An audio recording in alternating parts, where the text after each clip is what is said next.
Corruption, the hidden enemy of progress. Corruption steals millions of pesos from our country every year. Money that should have been gone to schools, hospitals, and roads. What is worse is that many Filipinos have become so used to hearing about corruption that it feels normal. But it should never be normal. Corruption has been a problem in the Philippines for how many years? It happens when people in power use their position for personal gain. This can be through bribery, fake projects, overpricing, or even stealing government funds. One big effect of corruption is poverty. When money meant for public services is taken, the poor suffers first.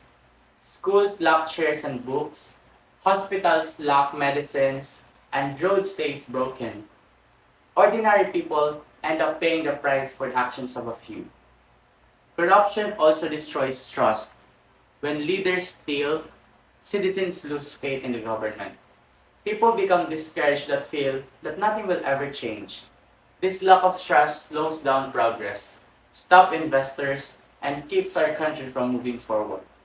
But corruption continues not only because of our government officials or leaders. Sometimes, ordinary citizens also take part through small bribes or ignoring wrong actions. Even small acts, when done by millions, can become a big problem. This is why fighting corruption must involve everyone. To stop corruption, we must start with transparency, honesty, and accountability. We need leaders who serve the people, not themselves. And we, as citizens, we must speak up, follow the law, and refuse to support corrupt practices.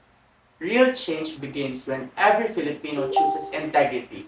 As the saying goes, the only thing necessary for evil to triumph is for good people to do nothing.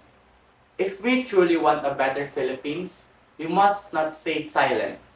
Each of us has the power to demand honesty, to act with integrity, and to stand against corruption. Change may be difficult, but it is possible when we all choose to do what is right.